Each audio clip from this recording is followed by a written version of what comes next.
เอาห่อข้าวต้มแบบบ่ต้องใส่กล้วยใส่หยังอันนี้เนาะโดยเก็บแนวเลยพับเข้าแบบนี้โดยปึ๊บใช่ก็ใช่แต่บ่มีกล้วยยังพันชุกโอ้เนาะเฮ็ดเป็นอยู่บ่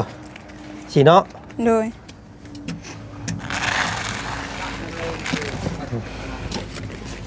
ลายดิใส่นิดเดียวบ่ต้องให้มันใหญ่ปานใดเนาะโดยนี่อันนี้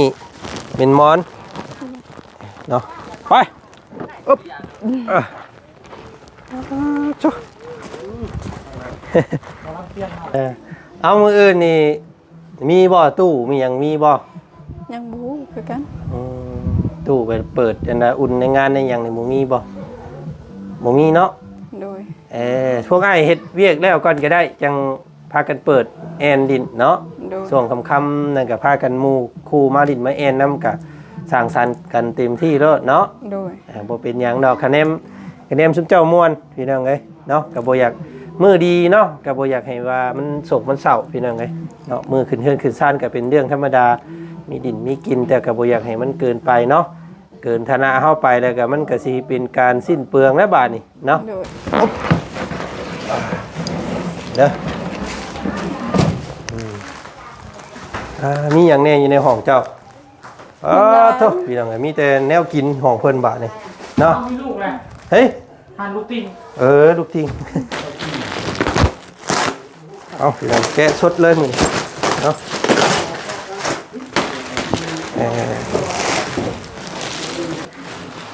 เฮ้บ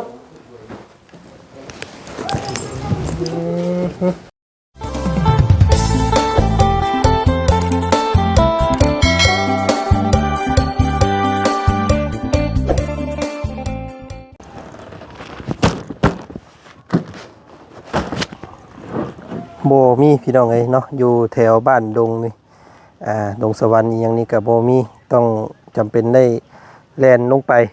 พูดพี่น้องเอ้ยเนาะตัวเมืองเซโปนพุ่นแหละเนาะตลาดเซโปนหมู่เฮาพักเฮาเซาแต่ก่อนพุ่นแหละพี่น้องเอ้ยเนาะป้าโตที่นี่มาฮอดจอดถึงเรียบร้อยพี่น้องเอ้ยเนาะเป็นที่นอนหมอนมุ้งมื้อนี้พี่น้องเอ้ยเนาะครบที่นอนอันนึงเป็นคิตตี้อย่างดีพี่น้องไอ้น้องมื้อนี้ป้าต้องสีชมพูอ่องตองเหมาะกับผู้สาวเนาะพี่น้องเนาะอันนี้ก็สีชมพูลายออกชมพูคือเก่าพี่น้องไอ้ผ้าห่มพื้นหนึ่งเนาะแล้วก็หมอนแล้วก็มุ้งแล้วก็กะละมังซักผ้าแล้วก็สาดเนาะพี่น้องเนาะแล้วก็อีหยังตะกร้าใส่เสื้อผ้าให้น้องเพิ่นพอเพิ่นนิ่นมาว่าอยากให้แต่น้องเพิ่นเฉพาะคนเดียวว่าซั่นพี่น้องเอ้ยเนาะส่วนไอ้น้องๆเพิ่นนั่นก็ว่ากันไปอีกที่นึงอันนั้นเนาะเพียงเนาะซอยจุ่มเจือกันเองด้วยกันตัวนั้นพี่น้องเอ้ยก่อนอื่นเด้อพี่น้องเด้อ กับทักทายเนาะสบายดีพ่อแม่พี่น้องกันหมดสุขสุขคนเจอกันคือเก่าพี่น้องเอ้ยมื้อนี้ก็ทางช่องของบ่าวจันเนาะเพียงเนาะเป็นสะพานบุญให้ทางพ่อใจดีคือเก่าพี่น้องเอ้ยเนาะเพิ่นบ่ประสงค์ออกนามผู้ใดเพิ่นก็เบิ่งส้มอยู่ต่างประเทศผู้ใดพี่น้องเอ้ยเนาะเห็นน้องเพิ่นว่ายังบ่ทันมีที่นอนหมอนมุ้งมื้อนี้ก็เลยเนาะจัดมาให้พี่น้องเอ้ยมื้อนี้นี่แหละเนาะเป็นศาสตร์เป็นมอนเนาะเบิ่งตัวนี้เนาะตัวนี้ก็เอาขนาดแบบนอนคนเดียวแล้วพี่น้องเอ้ยเนาะอันนี้ความกว้างเนาะความยาวนี่ก็นอนวิดนะพี่น้องเอ้ยเนาะคนนึง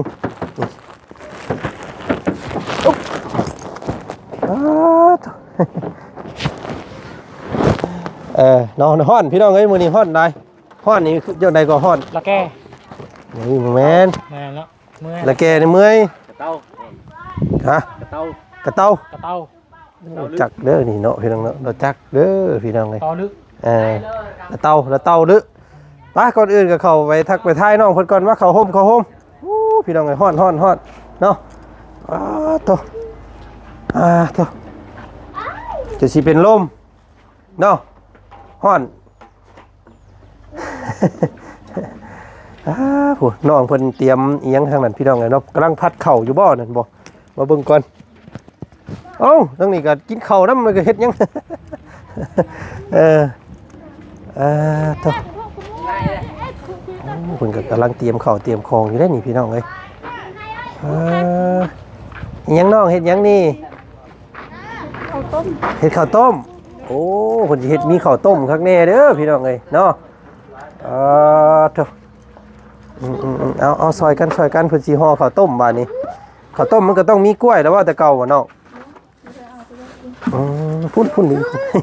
เพิ่นใช้ใบยังห่อนี่โอ้บ่เป็นใบกล้วยเนาะ ใบยังก็อันห่อเอ้ย จักใบยังละคนลาวเอา บ้านจะเอิ้นว่าใบยังเอ้ย ใบลุง ใบลุง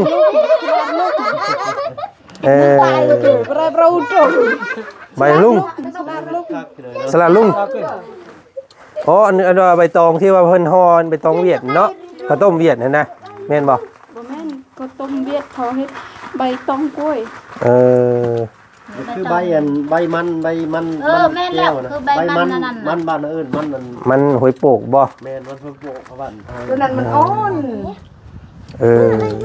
นี่อยู่ป่าเด้อตัวนี้ บ่บ่เป็นใบมันบ่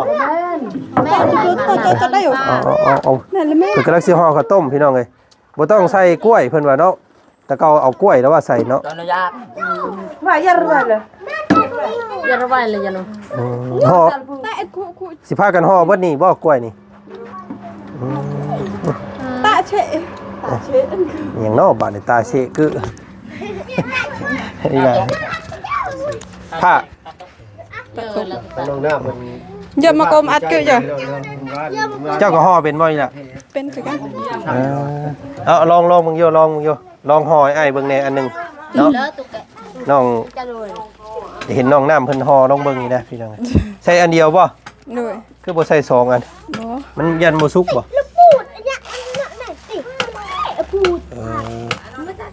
เอาห่อข้าวต้มแบบบ่ต้องใส่กล้วยใส่หยังอันนี้เนาะ ด้วย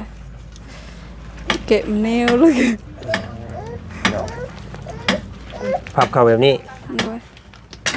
ปึ๊บ ใช่ก็ใช่แต่บ่มีกล้วยยังพันชุก โอ้นึกว่า คันว่าถ้าว่าอยากเฮ็ดข้าวต้มเขาจะเอาอันนั้น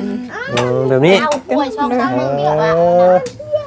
ใส่เบิ่งหันอ้ายลองเบิ่งในอันหนึงเนาะเฮ็ดเป็นอยู่บ่สิเนาะ ด้วย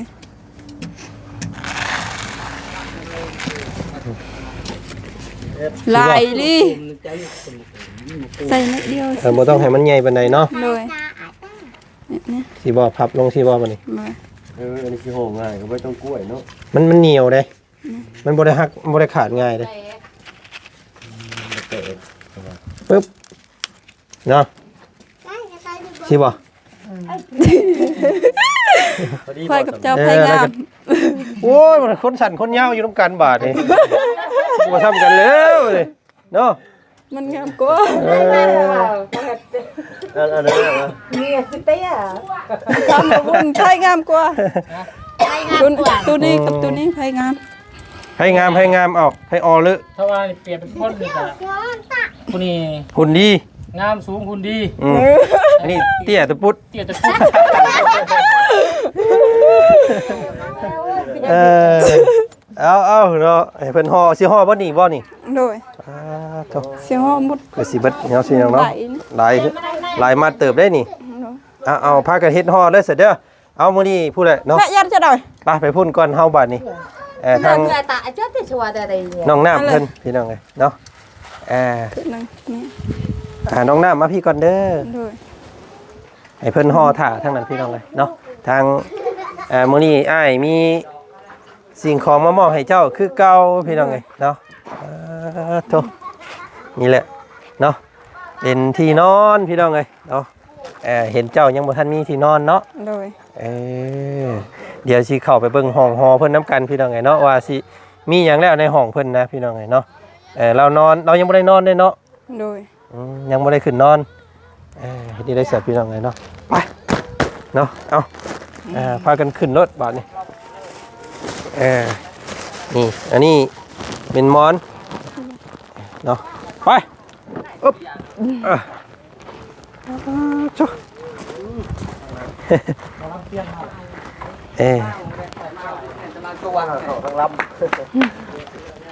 ขึ้นก่อน อึ๊บ จัน เอาขึ้นก่อนบ่ เด้ออึ๊บอึ๊บโอ้โยโยโยโยเยอะเออ มาแล้วว่ะ เอาโมเมนต์เฮเคยได้นี่พี่น้องเอ้ยเนาะว้าเท่ากล้วยยังใหญ่แท้นี่อู้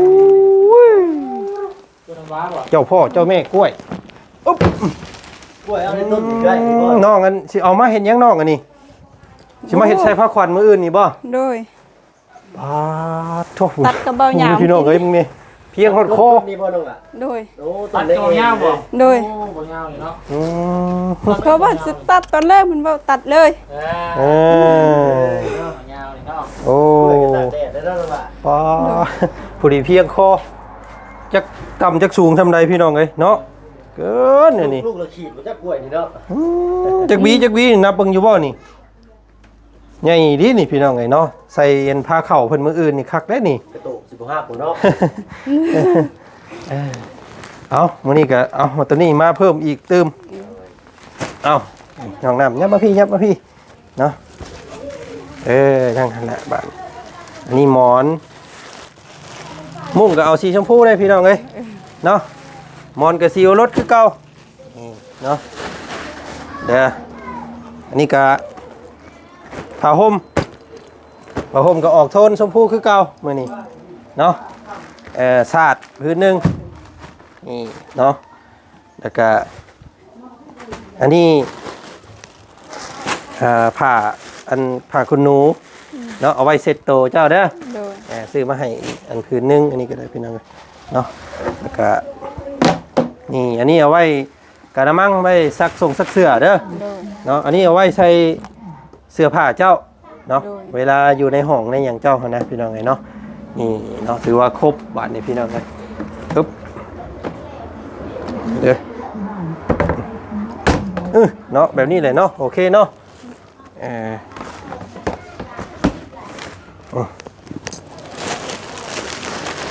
อ้าวโอเคเนาะเถอะเด็ดบาทนี่พี่น้องเลยเอาทำสิเฮ็ดบาทนี่ เอามืออื่นนี่มีบ่ตู้มีหยังมีบ่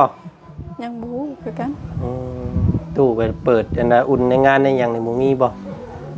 บ่มีเนาะ โดย พวกอ้ายเฮ็ดเวียกแล้วก่อนก็ได้จังพากันเปิดแอนดินเนาะ โดย ช่วงค่ำๆนั่นก็พากันหมู่คู่มาดินมาแอนนำก็สร้างสรรค์กันเต็มที่เด้อเนาะ โดย บ่เป็นหยังดอกคะแนนซุมเจ้าม่วนพี่น้องเอ้ยเนาะก็บ่อยาก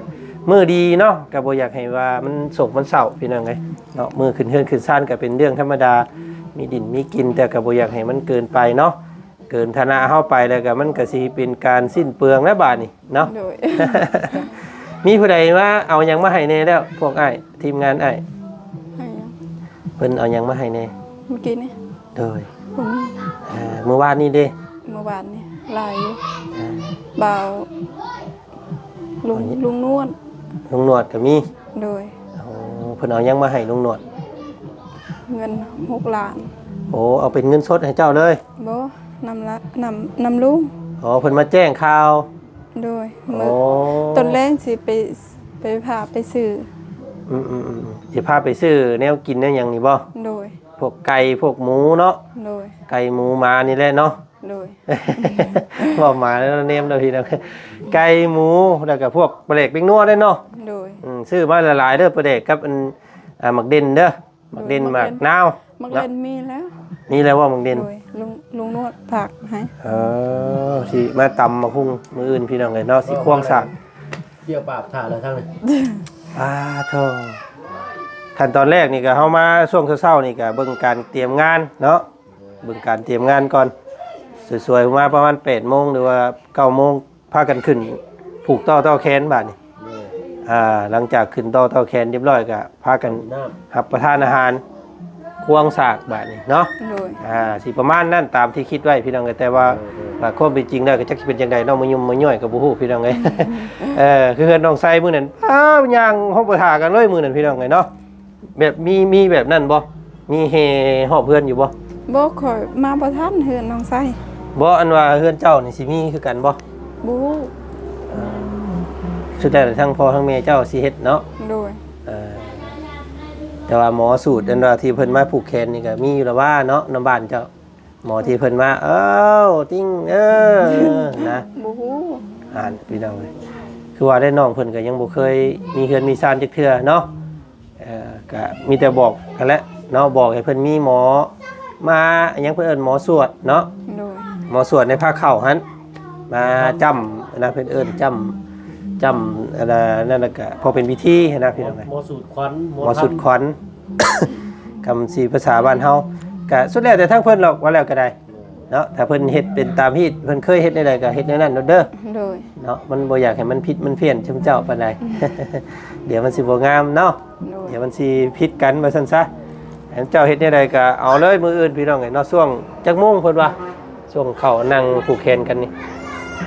ประมาณ7 โมง 8 โมงประมาณนั้น ประมาณ8โมงเนาะ โดย ช่วงเช้าๆนี่ก็เตรียมของอยู่ของกินก่อนเนาะ โดย เตรียมข้าวเตรียมของหนึ่งน้ำหนึ่งข้าวหนึ่งน้ำบ่เผาหนึ่งก้อนกระยาคือเฮือนน้องไซเด้อ โดย มื้ออื่นเช้าจังหนึ่งก็ได้แต่ลึกเนาะ โดย ช่วง4โมงเช้าสิจะลุกมาดึงอันหนึ่งไหวโลดมันอยากซืดพี่น้องไงเฮือนน้องไซมื้อน่ะ คันใส่ ใส่น้ำซื้อตรงไว้เนาะ มีอยู่บ่ คันใส่โฟมมันบ่เย็นเนาะ นั่นแหละจังว่ามันบ่เย็นอยู่แต่ว่ามัน ซื้อ มันซืดเนาะมันแบบว่ามันไปเฮากินแต่มันอยากเปื่อยๆหั่นนะ โดย มีแต่1เอาช่วง3โมง4โมงเช้าเนาะ โดย หนึ่งข้าวหนึ่งน้ำแล้วจังหาอาบน้ำอาบในเด้อ โดย มีอยู่บ่สินเจ้ามีแล้วบ่สิน มีแล้ว มีแล้ว โดย เนาะเอาเงินยังเดืออยู่พี่น้องกับน้ำบ่จันก็เดียวว่าจันสิช่วงค่ำๆเดียวสิหาซื้อเสื้อซื้อแพรมาให้เด้อ โดย เนาะ โดย แพรเบี้ยงบ่ายมีแล้วบ่ ยัง ยังอยู่เนาะ โดย ช่วงสักน้อยพี่น้องก็เดียวว่าจันสิซื้อมาให้เสื้อกับแพรได้กันน้อยพอยังเดืออยู่พี่น้องไงเนาะเนาะอันนี้ก็น้องลาเลยเนาะอยากให้เจ้าขอมุกขอบใจทางพ่อเพิ่นคือเก่า โดย เนาะเป็นคนเดียวกันกับมือวานที่มอบข้าวสารกับน้ำให้เจ้าเนาะเพียงเนาะ โดย เพิ่นว่าอยากให้เจ้ามีที่นอนหมอนมุ้งเป็นของเฉพาะของเจ้าเองเด้อตัวนี้เด้อเนาะบ่ได้ว่าให้น้องให้นุ่งเจ้าเด้อ โดย คือเก่าน้องเอ้ยเนาะ โดย ฝากขอมุกขอบใจทาง ขอบใจ พอ ทาง ใจดีเพิ่น ขอ เด้อ ใจดีน้ำเด้อที่สักซอยน้องน้ำขอให้อยู่ดีมีแห้งขอให้ร่ำขอให้รวยปรารถนาสิ่งใดขอให้ได้สิ่งนั้นความเจ็บมาให้ได้ความใครอย่าให้มีสาธุและขอบใจทางเบาจันทร์และเบาเพิงเบาบุญน้ำเด้อขอให้อยู่ดีมีแห้งขอให้ร่ำขอให้รวยปรารถนาสิ่งใดขอให้ได้สิ่งนั้นความเจ็บมาให้ได้ความใครอย่าให้มีสาธุ โอ้ยเนาะเพียงเนาะเอามอบให้เรียบร้อยแล้วก็พากันเข้าไปเบิ่งแน่เนาะห้องเจ้าเอาเข้าไปปูไปยังเบิ่งอยู่หั่นพี่น้องเอ้ยมันสิกว้างสิหอมซำใดเนาะเปิดเนาะเข้ามาเบิ่งห้องแล้วก่อนห้องผู้สาวก่อนพี่น้องเอ้ยบัดที่นี่เนาะเอาอยากเห็นตอนเจ้าปูนี่นะมันสิใหญ่ซำใดมันสิหอมซำใดเนาะปุ๊บเด้อมีอย่างแน่อยู่ในห้องเจ้าโทษพี่น้องเอ้ยมีแต่แนวกินห้องเพิ่นบาดนี่เนาะ มีลูกเลย เฮ้ย ทานลูกปิ้ง ลูกทิ้ง โอ้ยเนาะเอาอยากมืดๆเด้อพี่น้องเด้อโอ้อันชนลายอันเวลาเจ้านอนนี่มันเจ้าสิปีนห้องหัวไปทางใดน้องล่ะนี่ บางเธอพักพุ้นบางเธอพักนี้ มันก็ต้องปีนหัวไปพี่ได้เนาะ โดย เพราะว่ามันเป็นผานี่เด้เฮ้ย บวกเนาะ หมอกบ่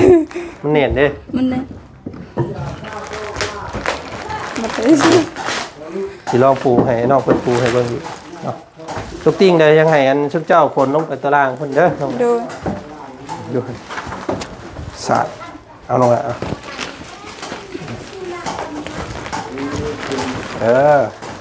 โอ้ยถ้า2 อันพอดีเลยนี่เนาะเอาอันเดียวทุบให้ชุดทั้งนั้นเลยก็ได้เนาะเราว่าสิบินไปพุ่นก็ได้บ่ โดยเป็นดัง ลองไปพุ่นก่อนเนาะเอาพี่น้องแกะสดเลยมึงเนาะ โอ้งามดิเนาะอ๋อลึกนี่พี่น้องเอ้ย เฮิบ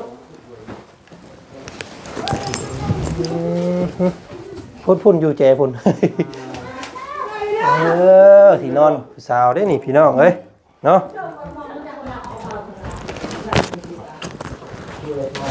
มุ่งเดี๋ยวเจ้าหาเอาสายมันเองเด้อ โดย นี่มุ่งนี่พี่น้องเอ้ยอันนี้อันหมอนเนาะโอ้ยนอนลืมหดตื่นพอแล้วนี่พี่น้องเอ้ยเนาะอย่างงามเลยบ่เผากลางก็ได้มุ่งเนาะมื้ออื่นยังสิมีพิธีอยู่มีแต่เจ้าอันเอาหมอนเอาหยังห้องนี่กับพ่อก่อนมื้อนี้เนาะ โดย เป็นห้องกักตุนน้ำเนี่ยก็แม่นอยู่พี่น้องเต็มมาเลยเนาะ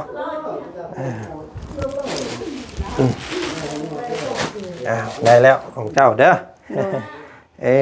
งามเนาะเพียงเนาะพอดีแหละพอดีกว้างอยู่ห้องเราเนาะถือว่าเรือมีโต๊ะแต่งหน้าแต่งตาอยู่นี่ก็ได้เนาะโต๊ะอันแบนกระจกอย่างนะโอ้งามไปเสร็จแล้วพี่น้องไงโอเคแล้วพอแล้วลงไปเบิ่งตะลุมตารางพุ่นแล้วบาดนี้เนาะถือว่านอน2คนก็ได้ที่นอนเนาะอันนี้เก็บไว้เด้อไว้เสื้อผ้าใส่เสื้อผ้าเวลาเอาไว้ในห้องเจ้าเนาะ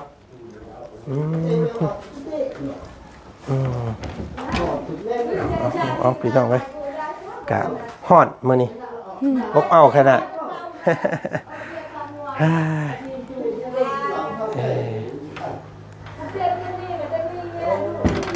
เนาะมีแต่ให้น้องเพิ่นน้องไปเตรียมเฮ็ดเครื่องอยู่ของกินบัดนี้พี่น้องเอ้ยเนาะเฮ็ดอันว่ามีหยังแน่ก็ผักหญ้าเนาะส่วนผักส่วนหยังนี่สิพาบ่าวบุญเพิ่นสิพาไปซื้อเนาะ โดย อยู่ตลาดไซโปนพุ่นแหละครับว่านั่นกันมันจังหลายพี่น้องเอ้ยเนาะพอดีทางลุงหนวดเพิ่นมีงบซื้อได้อยู่ในกินเป็นเกลือปลาแดกแป้งนัวเนาะหมักพริกหมักพายนะผักหญ้าหาหุ้นนั่นแหละพี่น้องไปเลือกเบิ่งเนาะอยู่ช่วงค่ำๆพุ่นแหละเล่นอ่อนก่อนตอนนี้ฮ้อนแฮงเนาะมื้ออื่นแต่งงามๆเด้อมื้ออื่นเด้อ แต่งามได้คนขี้ได้ แต่งแบบเอาแบบชุดเริ่มมืออื่นเด้อเนาะเอาแบบที่เคยเฮ็ดมาเลยนะพี่น้องไงเนาะเอาเอียงเพิ่นเดินเสืองามอยู่น้ำไม่แขนเพิ่นว่าเนาะเพียงเนาะหุ่นเฮางามหุ่นเฮาดีก็ใส่หยังมันก็งามพี่น้องไงเนาะไปลงพุ่นแหละตารางพุ่นแหละฮ้อนโอ้พี่น้องไงเนาะโอเค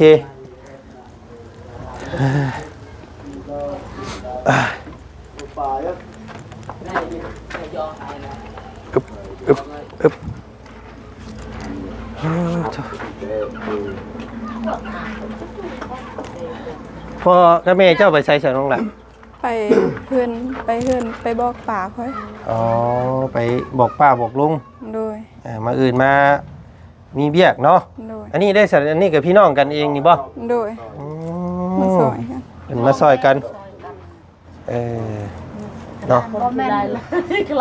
บ่แม่นพี่น้องแล้วบ่มีไปช่วยกันแล้วล่ะ เนาะซอยกันเพิ่งพากันเนาะนั่นก็น้องชายนะพี่น้องเห็นแต่นุ่งเสื้อตัวนี้น้องเพิ่นกันเนาะ ชื่อหยังก็บ่าวเจ้าชื่อหยังก็ ล้นบ่ เท่าอ่อนอ่อน เฮ็ดเพิ่นว่าบ่มีไผได้เชื่อแบบนี้แต่มีแต่เปรี้ยวเพิ่นได้เชื่อแบบนี้ สูงเนาะลูกแล้วเนาะสูงใหญ่พี่น้องเนาะ แต่ปุ่นมุก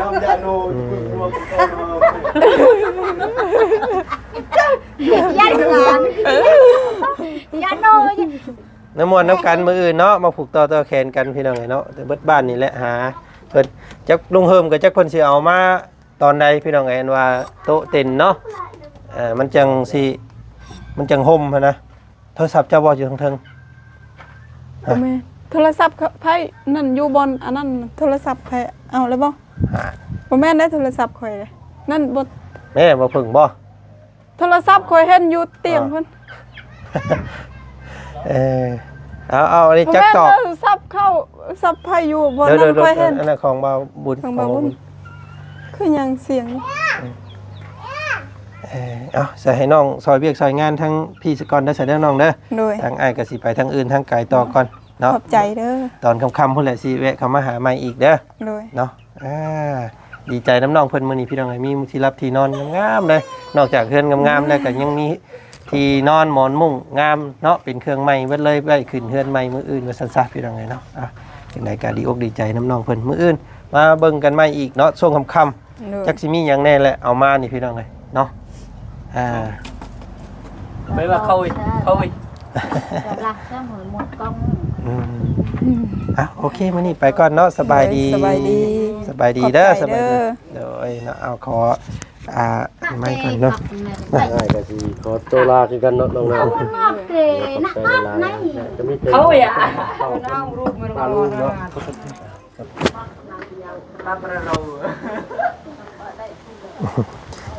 เนาะโอเคพี่น้องเอ้ยมื้อนี้ก็ทางบ่าวจันมามอบที่นอนหมอนมุ้งเนาะผ้าห่มผ้าแพรอันเป็นไม้ให้เรามื้อนี้พี่น้องเอ้ยเนาะ